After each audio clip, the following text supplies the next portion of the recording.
이 다니엘 2장의 중반절에 속하는 이 오늘 본문 말씀은 어제 본문과 이어지는 내용입니다. 어제 내용을 잠깐 설명드리면 바벨론의 왕 느부갓네살 왕이 하루는 꿈을 꾸게 되는데 그 꿈을 꾸고 난 후에 잠을 잘 수 없이 번민했다는 표현이 2장 초반에 나오는 것으로 보아서 이 느부갓네살 왕이 꿈으로 인하여서 꽤나 고민을 한 것 같습니다. 이 꿈으로 인하여서 가지고 있는 이 걱정이 계속해서 지속되다 보니까 이제 왕은 어떠한 일을 하냐 하면 자신의 꿈을 맞추고 자신의 꿈을 해석할 것을 바벨론에 있는 당대의 지혜자라고 부를 수 있는 많은 사람들에게 명령을 합니다. 사실 생각해 보면 꿈을 듣고 해석하는 것은 할 수 있을 것 같은데 이 느부갓네살 왕의 명령이 특이했던 것은 무엇이냐 하면 자신이 꾼 꿈을 먼저 이야기해 주지 않고 그 지혜자들에게 내가 꾼 꿈을 먼저 맞춰 보아라, 그리고 나서 해석을 해 봐라라는 그러한 명령이 전제되어 있었습니다. 그러니까 사실 이 지혜자들에게는 먼저 그 꾼 꿈을 알아야 한다는 것은 불가능한 일에 가까웠기 때문에 2장 초반을 보시면 누구도 이 지혜자들 중에 누구도 왕이 명령한 일을 해내지 못하는 것을 우리는 알 수 있습니다. 그러면서 그 이유를 이야기하게 되는 내용이 11절에 나오는데 11절을 보면 왕께서 물으신 것은 어려운 일이라, 그러니까 나의 꿈을 맞추고 나의 꿈을 해석해라 라고 이야기하신 것은 어려운 일이라, 육체와 함께 살지 아니하는 신들 외에는 왕 앞에 그것을 보일 자가 없나이다 한지라 라고 이야기하면서 인간으로선 지금 왕이 내리신 명령이 불가능합니다, 지키는 것이 불가능합니다 라고 이야기를 합니다. 그러니까 결국에 이 말을 듣고 느부갓네살 왕이 화가 나게 되고, 그리고 나서 또 한 가지 명령을 내리게 되는데 바벨론에 있는 모든 지혜자들을 죽여라 라는 명령을 내리게 됩니다.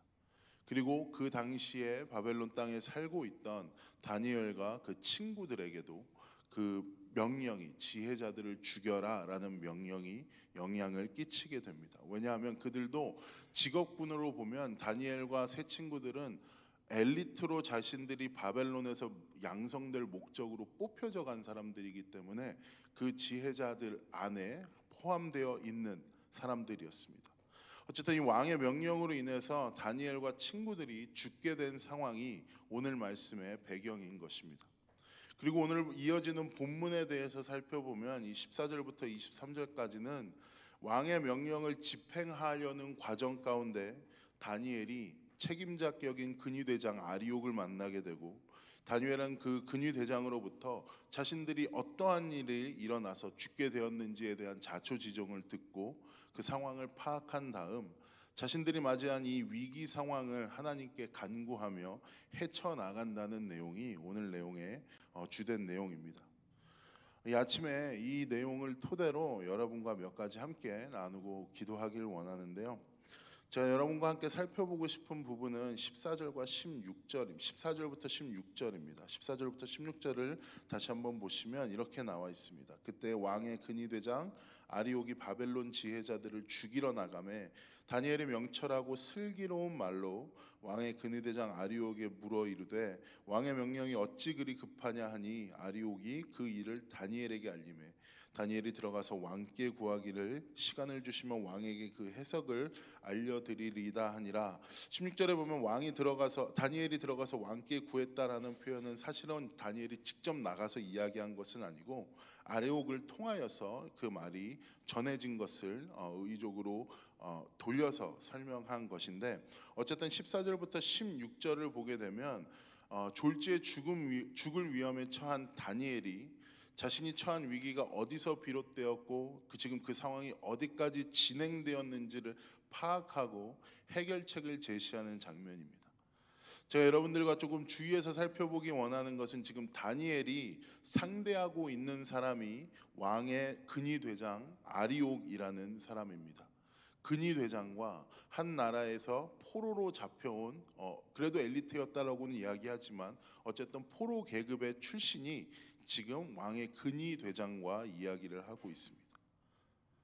계급이나 신분의 높고 낮음이 정해진 상태에서 아리옥이 사실은 다니엘에게 어떠한 대답을 해줄 의무도 없고 해주지 않아도 됩니다. 뭐 둘이 뭐 학연이나 지연이나 어떤 커넥션으로 연결되어 있지 않다면 아리옥은 다니엘의 이야기를 단순하게 무시해 버릴 수 있는 위치입니다. 하지만 오늘 본문은 두 사람이 어떤 관계였는지는 모르지만 다니엘의 질문에 아리옥이 지금 성실하게 답변해 주고 있는 것을 우리는 알 수 있습니다. 적어도 지금 근위 대장으로서 다니엘에게 이러한 이야기를 해 준다는 것은 그 당시에 보편적으로 여겨졌던 행동이 아니다라는 것을 여러분이 파악하고 가셔야 합니다. 그 근거가 무엇이냐 하면 그렇다면 왜 이 아리옥은 다니엘에게 이렇게 보편적으로 그 당시에 여겨지지 않는 행동을 높은 사람이 노예계급 사람에게 이야기를 해줘야 하는 이야기를 해주는 행동을 불러일으킬 수 있었는지를 좀 살펴보기 원하는데, 저는 그 근거가 14절과 15절에서 나온다고 생각합니다. 14절을 보면 명철과 슬기로운 말이라는 표현을 여러분이 발견하실 수 있을 겁니다. 세번역 성경을 보면 슬기로운 말로 조심스럽게 물어봤다라는 표현으로 번역되어 있기도 합니다. 쉽게 얘기하면 말하는 태도에 대해서 지금 이야기를 해주고 있는 것입니다. 다니엘이 아리옥에게 이야기하는 태도가 어땠는지에 대한 것을 우리는 14절에서 발견할 수 있는 것입니다. 사실 다니엘이 여러분 처한 상황을 한번 생각해 보면 자신이 갑자기 죽게 된 상황입니다. 그러니까 자기가 아파서 죽는 것도 아니고 자기가 어떠한 잘못을 해서 죽는 게 아니라 그냥 절대 권력자의 말 한마디에 지금 자기의 목숨이 날아가게 돼버린 상황입니다. 우리는 상상을 할 수가 없죠. 대통령이 갑자기 어느 날 미국에 살고 있는 뭐 한국 사람들을 다 죽여라라는 명령이 내려왔다고 생각을 해보세요. 제대로 된 생각이나 할 수 있는지 잘 모르겠습니다. 이렇게 살면서 우리가 감정이 앞서면 분명히 좋을 때가 있습니다. 하지만 지금 다니엘이 처한 상황은 감정이 앞서면 좋은 상황이 절대 아닌 것이죠. 그래서 다니엘의 질문을 표현한 이 조심스럽고 슬기로웠다라는 표현은 현재 다니엘이 자신이 맞이한 상황을 충분히 인지하고 있었음에도 불구하고 감정적으로 휘둘리지 않고 있는 것, 상황에 지배당하지 않고 있음을 우리는 발견할 수 있습니다. 그리고 나서 묻는 질문이 무엇이냐 하면 왕의 명령이 어찌 그리 급하냐라는 질문입니다. 이것이 당돌해 보이는 질문인 것 같지만 이건 역시 다른 번역서들을 살펴보면 왕의 명령이 가혹했음을 강조하는 번역들이 조금은 더 집중이 되어 있습니다. 그러니까 예를 들면 왕이 왜 이렇게 우리에게 가혹한 명령을 내리십니까? 왕이 왜 갑자기 이렇게 우리를 가혹하게 대하십니까? 라는 식의 뉘앙스를 가진 질문으로 읽는 것이 오늘 본문 15절을 이해하는 데 더 도움이 되실 것 같습니다.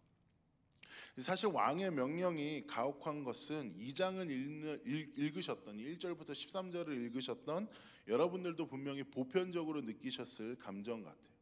왕이 자기의 꿈을 해석하지 못한다고 그 자리에 있던 사람들 뿐만이 아니라 그 당시에 있는 지혜자들이라고 이야기하는 사람들을 모두 다 죽이고, 심지어 다니엘과 그 세 친구들은 이 당시 나이가 10대입니다. 그러니까 성인이 되어지지도 않은 사람들을 죽이려고 하는 모습을 보면서 조금은 여러분들도 이게 이 명령이 합당한가? 이 명령이 과연 맞는 이야기인가? 라는 의구심을 느끼셨을 것 같은데, 분명히 이 일을 집행하고 해야 하는 아리옥도 비슷한 감정을 느꼈을 겁니다. 집행자의 위치입니다. 명령을 내리는 사람이야 뭐 명령 한번 내리고 이것이 집행되는지 안 되는지를 보면 되지만 사실 이 집행하는 사람들을 그냥 잡아 불러다가 죽여야 하는 입장에서는 굉장히 곤혹스러운 명령이지 않았을까 싶습니다. 그러니까 그런 마음이 있는 찰나에 가혹했음을 강조하고 있는 이 다니엘의 질문이 아리옥의 마음을 움직이지 하지 않았을까 싶습니다. 그래서 종합해 보면 다니엘은 지금 자신이 절체절명의 위기를 만났을 때 감정적으로 동요하지 않고 더욱더 조심스럽게 그리고 더욱더 지혜로운 말로 자신이 처한 위기를 넘어가는 모습을 이 14절과 16절이 보여주고 있는 것입니다. 사실 표면적으로 봤을 때 이 다니엘은 그냥 슬기로운 말로 위기를 벗어난 것도 같고 그것이 어느 정도 사실인 것 같기도 하지만 전 그 행동 뒤에 넘어 있는 다니엘의 동기를 발견하게 되어집니다. 다니엘이 만약에 이 위기 가운데 자신의 마음을 다스리지 못하거나 이 상황 가운데 잠식되었다면 말로 위기를 더 자초했을 가능성이 굉장히 높습니다. 왜냐하면 말은 사실 우리의 마음을 대변하는 도구에 불과하기 때문입니다. 성경을 보면 입술에서 강조하는 구절들이 나옵니다. 잠언 가운데도 나오게 되는데 그런 구절들이 마음과 함께 쓰이거나 말에 대해 강조하는 구절들이 결국에 우리의 마음 상태와 연결되는 이유가 여기에 있는 것 같아요. 우리가 위기의 상황을 맞이했을 때 우리는 여러 가지 악감정에 휘둘리게 됩니다. 아니면 내가 기대하지 못한 일을 맞닥뜨렸을 때 내가 생각했던 것과는 일이 다르게 전개가 되어질 때 우리는 대부분 우리의 감정이 요동하거나 어쨌든 우리의 평정심을 유지할 수 없는 상태가 되어지게 되는데 그 마음의 상태가 우리의 말로 고스란히 표출될 때가 있는 것 같아요. 그래서 그 마음이 말로 뱉어져서 더 상황이 악화되거나 어떠한 그 상황 가운데 무기력한 상황에 지배를 받지 않을 수 있도록 우리 또한 이 다니엘을 보면서 마음을 다스릴 줄 알아야 하는 이유가 여기 있는 것입니다. 그렇다면 무엇이 다니엘로 하여금 상황이나 환경 가운데 마음을 빼앗기지 않고 이 안에서도 평정심을 유지하면서 이 일들을 해결할 수 있게 만들었을까요? 오늘 본문에 나오는 다니엘의 행동들과 고백들의 그 대답이 있는데 우선 17절과 18절을 함께 보시기 원합니다. 17절과 18절을 보면 이에 다니엘이 자기 집으로 돌아가서 그 친구 하나냐와 미사엘과 아사랴에게 그 일을 알리고 하늘에 계신 하나님이 이 은밀한 일에 대하여 불쌍히 여기사 다니엘과 친구들이 바벨론의 다른 지혜자들과 함께 죽임을 당하지 않게 하시기를 그들로 하여금 구하게 하니라 라고 이야기하면서 이 17절과 18절은 자신이 위기에 처했음을 알고 다니엘이 가장 먼저 한 행동입니다. 무슨 행동이냐 하면 빤한 것처럼 들리시겠지만 하나님 앞에 나와서 기도한 것입니다.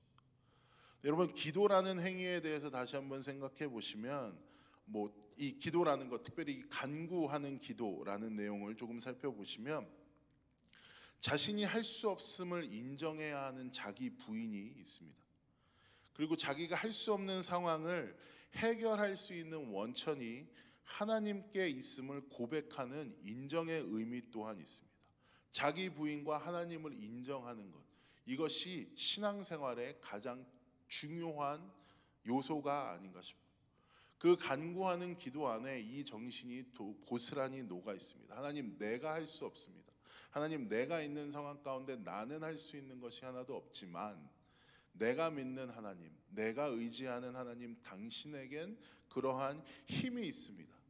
내가 내 힘으로 내 죄를 살 능력이 없지만 하나님께서 그 아들을 십자가에 달려 돌아가시게 하심으로 말미암아 죄 사함의 능력이 나로부터 나오는 것이 아니라 하나님께로부터 나옵니다.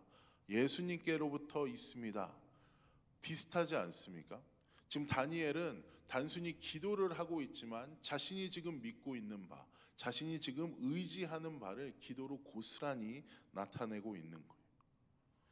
여러분, 이 행동은 믿지 않는 사람이 단순히 자신의 소원을 비는 행위와는 근본적으로 다릅니다. 왜냐하면 자신의 소원이 이루어지기 원하는 사람들은 먼저 자신들이 할 행동들을 충분히 해냅니다. 인간적인 능력으로 어떠한 수를 쓰거나 자신이 가지고 있는 수완을 발휘하여서 이 위기를 어떻게 하면 넘길 수 있을지를 먼저 생각을 합니다.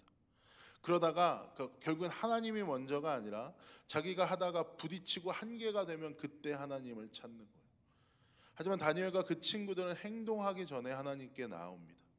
위기 가운데 정말 당신을 지켜줄 수 있는 것이 무엇인지를 확실히 알고 있는 것입니다.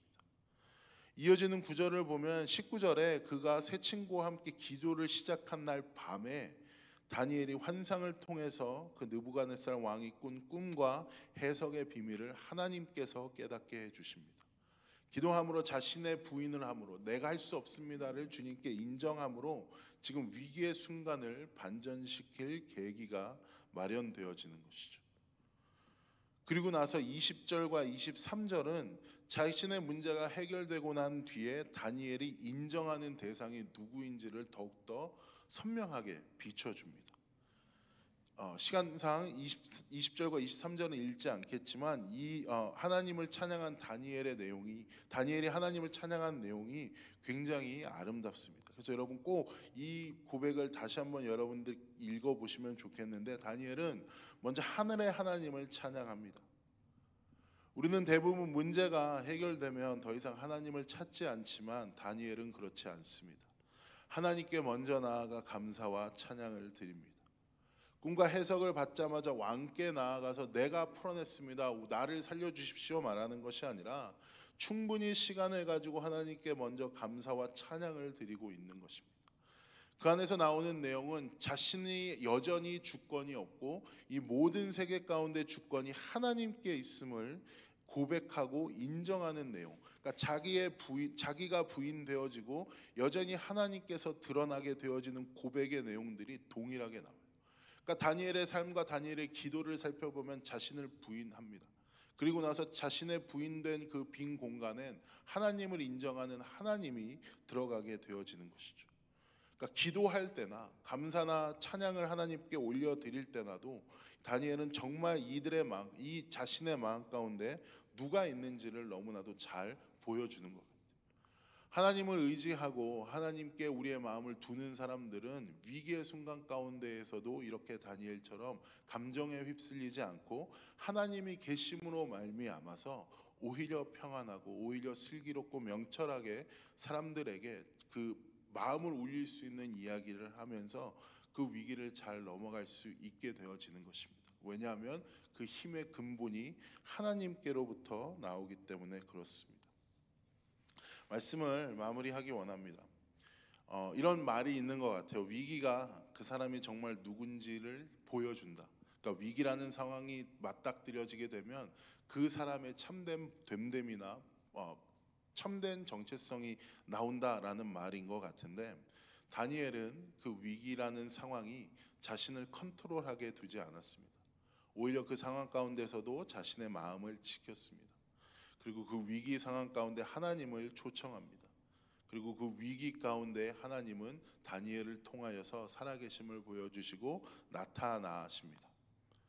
우리들도 다가오는 위기 가운데에서, 아니면 비단 위기뿐만이 아니라 어떠한 일이 내가 생각한 대로 이루어지지 아니한다 할지라도 상황과 환경의 지배를 당하는 것이 아니라 다니엘과 같이 우리 마음에 항상 의지하는 하나님을 초청하고 자신을 부인하고 하나님을 인정하고 하나님의 능력 가운데 울부짖음으로 하나님께 도움을 구함으로 다니엘처럼 하나님이 살아계심을 맛보는 귀한 하루를 사는 우리가 되기를 소망합니다. 자, 기도하겠습니다.